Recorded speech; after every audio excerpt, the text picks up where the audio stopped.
So last week, we started a 3-week series on supporting characters.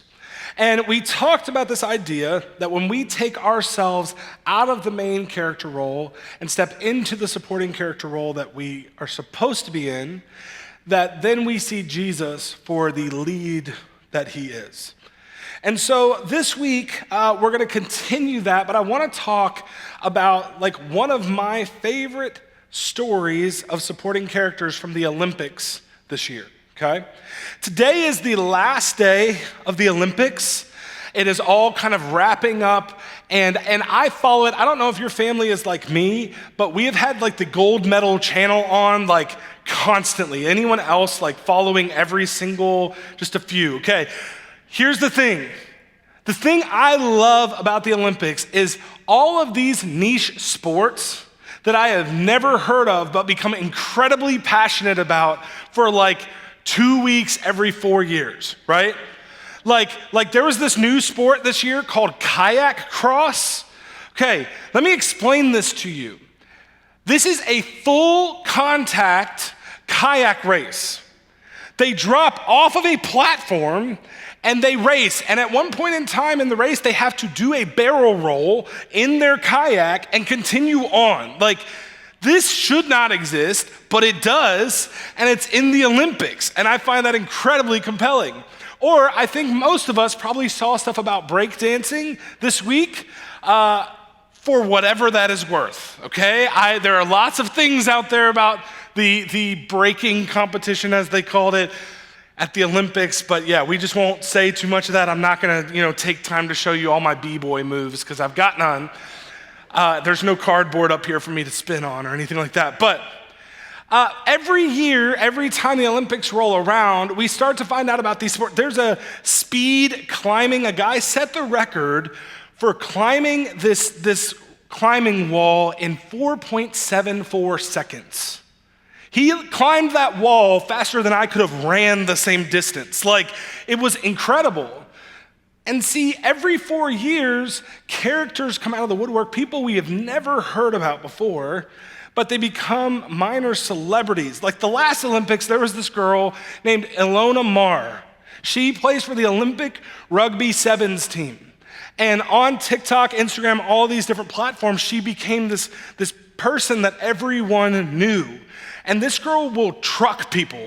She will just run them over, stiff arm them to the ground. It is incredible to watch. But she gained a ton of fame. And then this year, our women's rugby team, viewership went through the roof. Everyone was watching because they wanted to see her, and we won the bronze medal. It was a huge, big deal for Olympic rugby.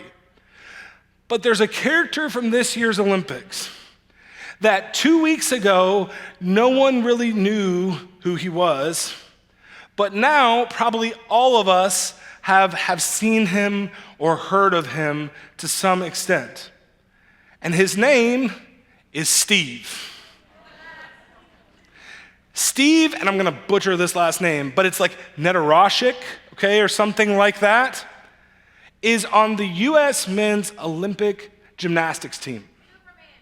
Superman, okay?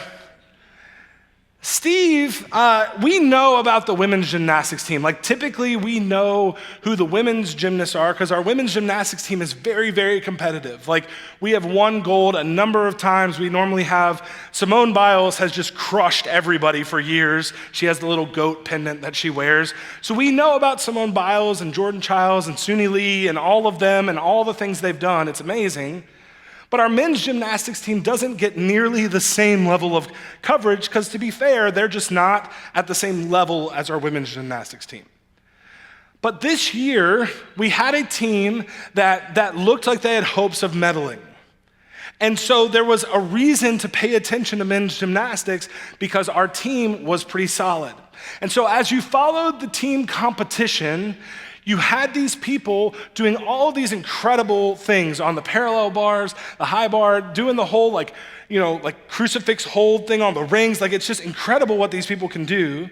But they kept panning over to Steve. Like repeatedly would pan over to him and you'd see him just kind of sitting with his eyes closed, like looking like he was taking a nap. And you started to wonder, why do they keep panning over to this guy who is not doing any of these events? He's just here. But let me tell you a little bit about who he is.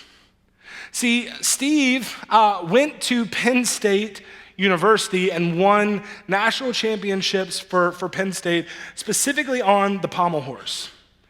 Steve graduated with an engineering degree, and he is a self-proclaimed, I'm not trying to be mean, this is what he calls himself, he is a nerd, okay? He loves math. He used to, as a kid, do math problems for fun. I don't understand that, but some people like that kind of stuff. I don't even like Sudoku. But he can solve a Rubik's Cube in under 10 seconds. And as a little kid, he just had a lot of energy. So he would climb the walls in his house. Like he would climb on all the furniture, and his parents called him Spider Boy because he would climb on everything. And so they got him into gymnastics, and he specifically got interested in the pommel horse.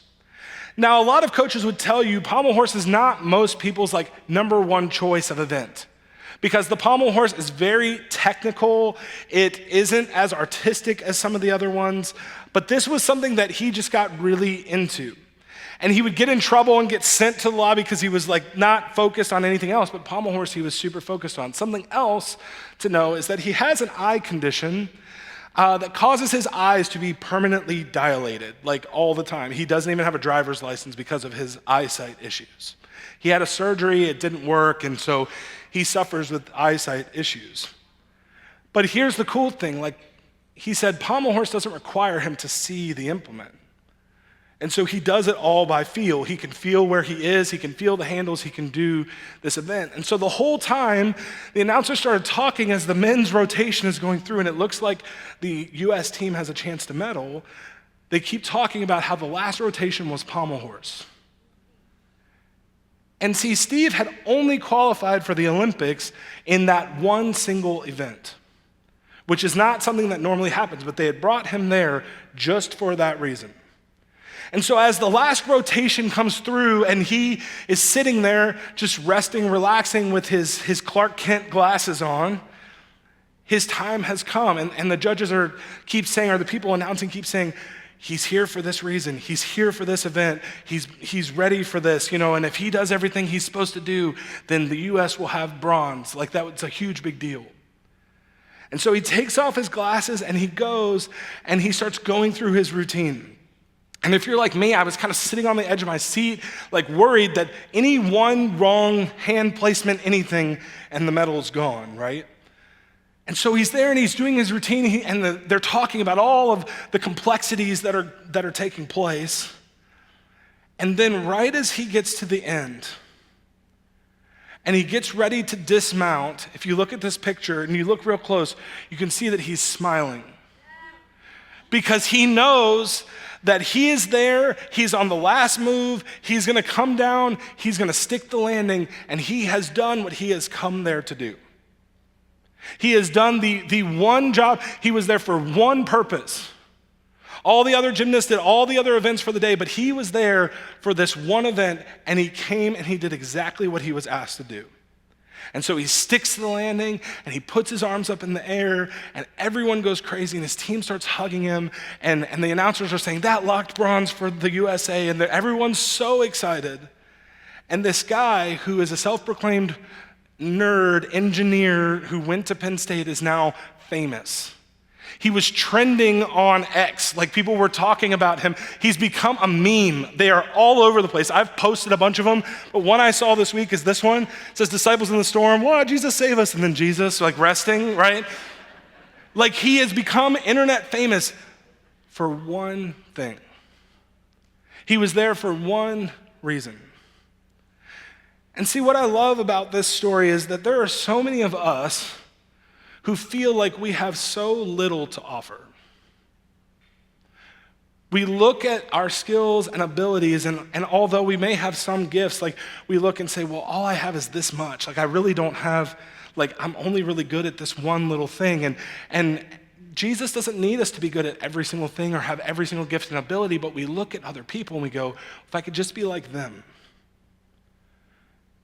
When God chose you to come in and all he wants you to do is just crush that one event that he's given you, he doesn't need you to do everything else. But so many of us disqualify ourselves and go, well, I'm not enough, I don't have enough, I'm not good enough. And God's like, no, you're here for a reason. And so today we're going to look at a story from Jesus' life, and it's a story that's told in all 4 of the Gospels. At the beginning of the New Testament, you have Matthew, Mark, Luke, and John. The first 3, Matthew, Mark, and Luke, are called the synoptic gospels. What that means is they tell the same story. They're so similar, they word some things differently, but they are very, very similar in composition. And then John is very different from the rest in how it reads and some of the stories he tells.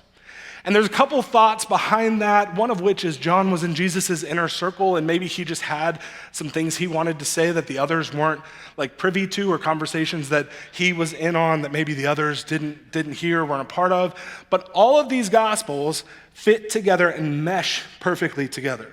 You can line them up, you can take the stories and match everything together to synchronize the 4 gospels together to tell the story of Jesus. And so we're going to take a shot at that today. We're only going to look at the book of Matthew and the book of John, although Mark and Luke both talk about this story. But we're going to take Matthew and John, and we're going to kind of work through this story that probably most of y'all have heard at some point in time in your life. So we're going to start in Matthew chapter 14. We're also going to be in John chapter 6. So if you have a Bible and kind of want to go back and forth, those are the 2 passages we're going to be back and forth between today. So Matthew chapter 14 says this, starting in verse 9. It says, although the king regretted it, he commanded it that it be granted because of his oaths and his guests. And so he sent orders and had John the Baptist beheaded in the prison. His head was brought on a platter and given to the girl who carried it to her mother. And then it says, then his disciples, John's disciples, came, removed the corpse, buried it, and went and reported to Jesus. Okay, I just said this was a story that most of you had probably heard before. This is probably not where you thought I would start, okay? But let me give you some context on John the Baptist. So John the Baptist was out preaching the word. And in this story, at the beginning of this chapter, we find Herod having a birthday party. And people are celebrating Herod, and at a lot of these parties, you would have questionable things happen. And this girl ends up dancing for him, and he promises her anything that she wants. Now, this girl is actually related to him, and she goes to her mom and says, what should I ask for? And the mom has beef with John the Baptist. John the Baptist called her out on sin in her life. She didn't appreciate that, and so she wants him killed. And because he said in front of everyone, hey, I'll give you whatever you want, he has to follow through. And so he follows through and he kills John the Baptist. My dad went as John the Baptist to Halloween one year and had a table and had his head on a platter, okay? But he goes as John the Baptist. John the Baptist is killed. And the disciples bury it, and then they go and tell Jesus. Now, why do they tell Jesus? Not just because he's a good teacher that Jesus knows. John the Baptist is Jesus' cousin. John the Baptist is actually the one that baptized Jesus. And so Jesus, this news would have hit him in a very weighty way. Because this is not just some person. Not that anyone's death doesn't matter, but this would have hit him especially deep. And so they go and they tell Jesus, and it says this. It says, when Jesus heard about it, he withdrew from there by boat to a remote place to be alone. And when the crowds heard this, they followed him on foot. Now we'll stop right there for a second. Jesus is doing what most of us would do when we hear about a loss in our family. He needs some time to process. He wants to be alone. He wants to think this through, grieve a little bit. So he gets in a boat to go to the other side. But like I said last week, where Jesus goes, crowds follow. And so he gets in the boat to sail to the other side to kind of get away and collect his thoughts. But when he gets there, it says the crowds heard this and they followed him. They walked around the sea to meet him on the other side. And if Jesus had gotten to the other side and then told people, hey, I just need some time, like my cousin just died and I just need some time to process it, I don't think that's an unfair request. But that's not what he does. It says this, it says, when he went ashore, he saw a large crowd and he had compassion on them and he healed their sick. So Jesus goes to seek time alone. And rather than going, hey, I don't have time for you, he stops and takes time for these people rather than taking time for himself. And Jesus starts healing the sick. He starts speaking. He's doing all these things. And I like how John kind of commentates on this because he adds something to the story that none of the other gospels add. And he says this: when Jesus looked up and noticed a huge crowd coming, he asked Philip, where will we buy bread so that these people can eat? This is a lot of people and it's dinner time. Philip, what are we going to do about this? And he knew what he was going to do, but he wanted to see what Philip would say, right? He wanted to see if Philip would go, hey, Jesus, like you've given us food before. Like maybe you could. No, Philip goes this. He says this. He says, 200 denarii worth of bread wouldn't be enough for each of them to even have a little bit. Now look, I know this makes no sense to us, right? We don't deal in these coins. So let me show you a denarius. This is what it would have looked like, okay? 200 denarii was something like 7 to 8 months' wages for an average person. So if you made like say $50,000 a year, this would be somewhere right around like $38,000 of your $50,000 paycheck. And we're not talking about taxes and all that stuff, right? Just like 50, they'll keep the numbers easy. So he goes, look, Jesus, like this is a ton of money.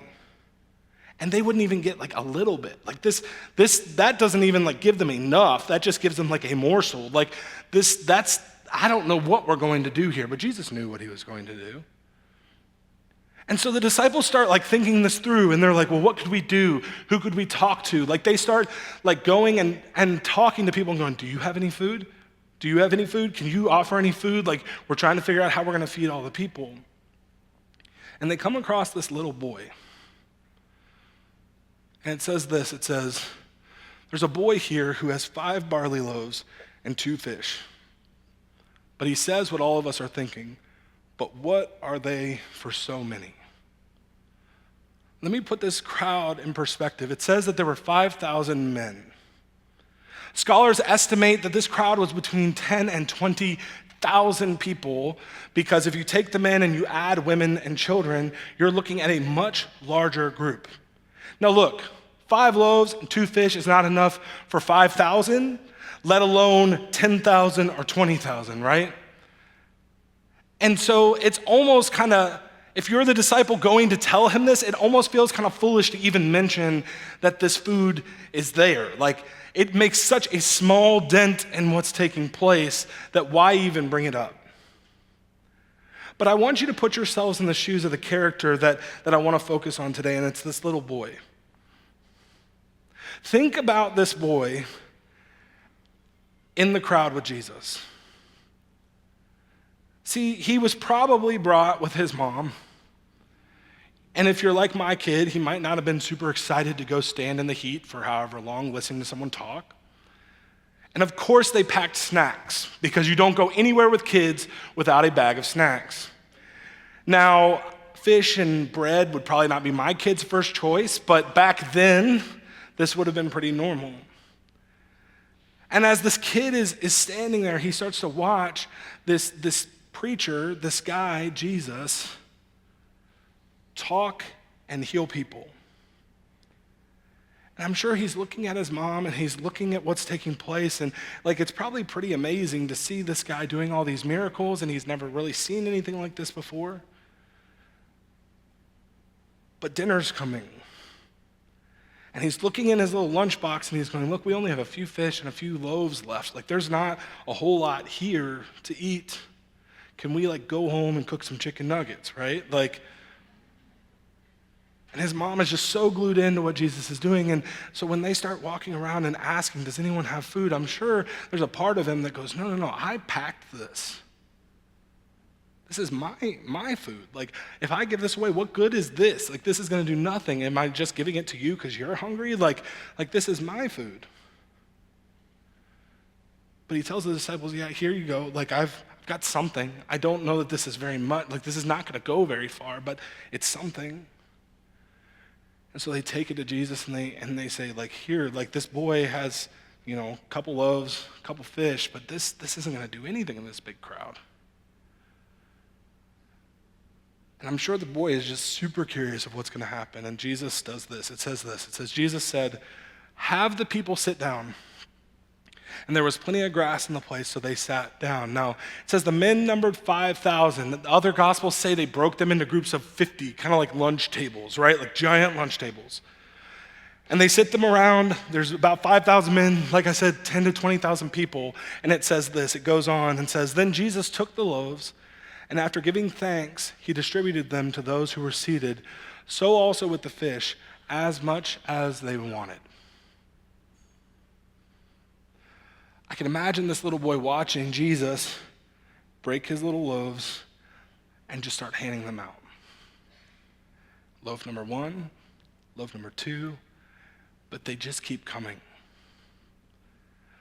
There's like 10 to 20,000 people here, and Jesus is walking and passing out bread. I imagine he probably gave some to his disciples just to kind of ease the flow of getting food to everyone.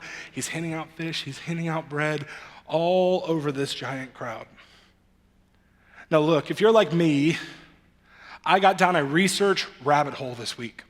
This is what happens. My brain gets on a thought and I dive in and then end up like 2 hours later on something completely unrelated. But I got on YouTube and I found this video about this place. This is a picture of the inside of the Slagle Mess Hall, okay, or dining facility. It's at Fort Sam Houston in San Antonio, Texas. This is one of the largest dining facilities for the military in our country. They serve something like 4,500 people for lunch every day. Now look, 4,500 is like a quarter of the people in this crowd. But I started watching this video and they were explaining all the time it takes, how much forward preparation they have to do to have everything ready, like all the food. And so I'm gonna list off what they made for lunch for one day, because it was just one day that they were following. So for this one day for 4,500 people, they had 600 pounds of pot roast, 1,400 pounds of chicken, 210 pounds of cheese tortellini with 114 pounds of sauce, a full salad bar, and 450 pounds of cooked vegetables for one meal for 4,500 people. Now take that and multiply it by 4, and you're somewhere in the realm. And Jesus is just taking the bread, and he's just taking the fish, and he's just handing it out. And there is more than enough for everyone to have as much as they want. I'm sure this boy is sitting there going, I didn't know my lunchbox could do that, right? It's kind of like he just keeps, like Mary Poppins, just keep pulling stuff out of the bag. But here's the thing, here's what it says. It says, then, when they were full, he told the disciples, collect the leftovers so that nothing is wasted. And so they collected them and filled 12 baskets. How many disciples are there? Come on, how many? 12. I don't think that's a coincidence. I don't think that Jesus is like, oh wow, there's 12 baskets and 12 of you. No, I think he's trying to tell them something like, hey, look, there's plenty left over. Each of you have your own basket, right? With the pieces from the 5 barley loaves that were left over by those who had eaten. And when the people saw the sign he had done, they said, this truly is the prophet who has come into the world. Here's what I want to say. That little boy did not know when he showed up with his mom that Jesus was going to do something like this. He didn't plan to be a character in the story. He was just there because his mom brought him along and he had his bag of snacks. And he didn't have much. He looked, and even the disciples looked and said, I don't know what kind of dent this is going to make. And I think so many of us feel like that little boy where we have our little bag of fishes and loaves and we look and we go, I don't know what good this is going to do anybody. And Jesus says, hey, you give it to me, and I will do far beyond what you could ever imagine. You give it to me, and I will multiply this way more than you could ever do with your own little thing. And we hold on to so much stuff that we go, I just have to hold on to this for myself. And Jesus goes, if you just give it to me, I will do more with it than you ever could. When my dad was a youth pastor, there came a time in our family where times were really tough, and our family was on the verge of potentially like splitting up and falling apart. Finances were really, really tight, and my dad did not want to leave ministry. He loved it. He's actually preached in our student environment the last 2 weeks. I've been super grateful for him coming and doing that. It's been really cool. But there was a point where he was just really kind of begrudgingly going, God, if you want me to do this, to save my family, then this is what I'm going to do. But he said, but God, here's the deal I'm going to make. And I don't think he makes deals with God too often, but he did this time. And he said, if I'm giving this to you, then you have to take this ministry that I'm giving up and multiply it threefold through my kids. I am in full-time ministry. My sister and brother-in-law planted a church something like 13 years ago, and my brother-in-law is a pastor, and my sister has been involved in all that. My little brother has been involved in full-time and part-time ministry on and off for the last number of years. God took his faithfulness and his sacrifice and multiplied it through his kids because he was willing to do what God called him to do. He was willing to give him the little bit that he had and say, God, use this however you will, but this is my desire. And that brings us to the bottom line, which is this. Surrender what you have and just watch what Jesus does. Because he can do so much with your little bit that you could never imagine doing on your own. We cling to it so tightly, and Jesus is like, hey, just give me the fishes and loaves and watch what I can do. And so there's this song, it's one of my favorite songs. I'm already getting ready to cry, so I'll probably cry during this song. I just want you to listen as we sing through this song about this story.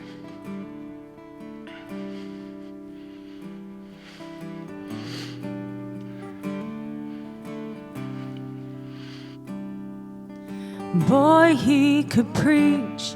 That man spoke of things of heaven still on the earth. He stood on that hill from morning until you could see the hunger in our eyes.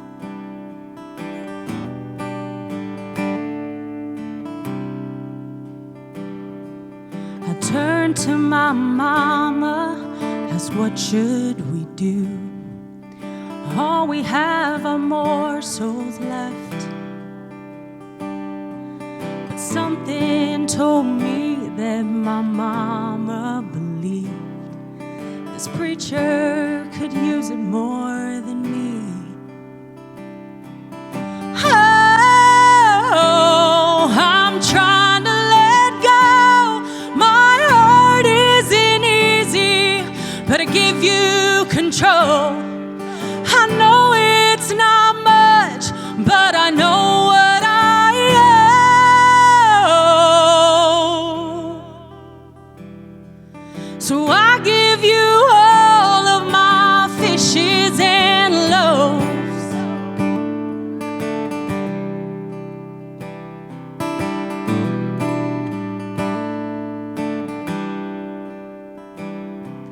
I saw his disciples, they were there too. Witness that water turned to wine. They saw with their eyes the lame man arise. So I walked up to them and I said, oh, I'm trying to let go. My heart isn't easy, but I give you control. I know it's not much, but I know what I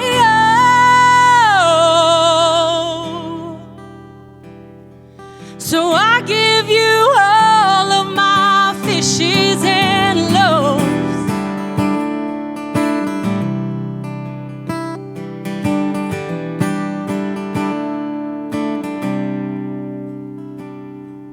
They brought me to the man.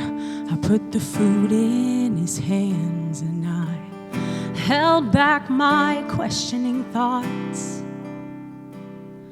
But something told me that preacher could see the war between my head and heart when he said, oh, my child, let go. I know you're uneasy,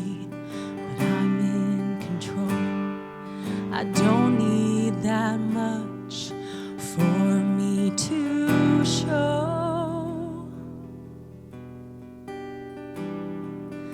I'll make the most of your fishes and loaves.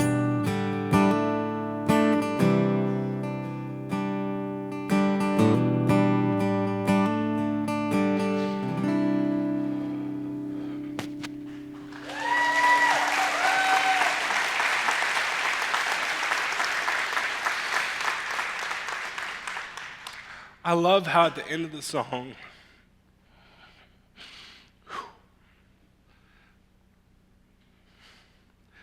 the little boy finally gives, Jesus is standing there, and he says, give it to me, and I will make the most of your fishes and loaves. We only have what we have. But God can take what we have and do so much more with it than we ever could on our own. And I just look at this little kid who when I sit at myself in his seat and I go, God, I just want to give you whatever I have. And I love how the rest of John chapter 6 plays out, because Jesus finally, as the people are there and he finishes, he sends the people off and he sends the disciples off. And Jesus finally gets time to kind of sit alone and grieve and pray. And then he walks on water, which is a whole sermon in and of itself. And he gets to the other side, and I guess I never connected these two things before, but he gets to the other side and he starts talking to the people. And they start asking him questions, and they're talking and having this whole conversation. And Jesus says to the people who have gone to the other side to meet him again, he says, truly I tell you, you are looking for me not because you saw the signs, but because you ate the loaves and were filled. He said, you're here because I fed you, and you're kind of missing the point. And then he says, don't work for the food that perishes, but for the food that lasts for eternal life, which the Son of Man will give you. And he says, for the bread of God is the one who comes down from heaven and gives life to the world. And they start asking questions. They're like, well, we need a sign. To which I would look at them and go, hello? But they're like, Moses got manna, like he brought manna down. He goes, no. Jesus goes, Moses didn't bring manna, God brought the manna. Let's make sure we keep perspective where it is. But they said, sir, give us this bread always. And then Jesus answers them and says this, he says, I am the bread of life. No one comes to me, no one who comes to me will ever be hungry, and no one who believes in me will ever be thirsty again. Because it's not about the bread. That bread that they got would sustain them for a day, maybe two. But Jesus goes, I am the bread that will sustain you forever. That bread comes and goes, but I don't go anywhere. There's a pastor by the name of John Piper, and he was preaching in a prison and preaching this story, and he said this to the people in the prison. He said, Jesus, we can go ahead and throw it up there. Jesus did not come into the world mainly to give bread, but to be bread. He didn't come to start a soup kitchen, although they have great purposes and they serve people. He came to give us eternal life. And he wants us to just be willing to give him our little bit. And for some of us, your lunchbox may be way more full and you may have way more things to give. And for some of you may feel like, I've only got one loaf. I've only got one fish. I've got so little, but I tell you, Jesus could have done the same miracle with one loaf and one fish. He doesn't need you to have it all. He doesn't need you to put it all together. He just needs you to be willing to surrender it to him. He needs you to be willing to go, I'm trying to let go, and I know it's not easy, but you're in control, and you just need to let him have it. And so how do we do this? How do we live our life like this? Well, there's two things that I want to say. First of all, this is just coming back to last week. We're reading through Mark because I want you to see who Jesus is. I want you to see his character, how much he cares, why he's here. But the second one is this, I think this is the harder one, is we need to analyze our life. We need to look at our calendar and we need to look at our bank statements and determine whether Jesus as our priority shows up there or not. Because I'll tell you, a lot of our calendars, mine included sometimes, are full of sports schedules for our kids, and you see very little Jesus on my calendar sometimes. A lot of times my bank statements look a lot like fees for sports and streaming services and everything else, and I see very little Jesus in my checkbook or my bank statements. And we've got to look and say, Jesus, if I'm trusting you with everything I have, then does that really show up in your life? Or do you say it in here and then walk out of here and nothing changes? People need to see Jesus not just on Sunday. He's not just for here. He's a Monday, Tuesday, Wednesday, Thursday, Friday, Saturday, Sunday kind of God. So what are you letting go? What are your fishes and loaves that you just need to go, look, here's yours. I'm just the steward of it. I'm not in charge of this. You take it and do whatever you want with it. Because when we let go like that, Jesus can do far beyond what we could ever ask or imagine. Let's pray. Father God, I thank you for loving me and taking the little bit that I have and multiplying it. And God, I pray that as I realize areas of my life that I need to let go, that I'll constantly be in a process of just handing my life over to you and allowing you to do whatever you would have for me. God, help us to be like that little boy who is just trying to let go and know that you will make the most of whatever we have to give. In your name I pray. Amen.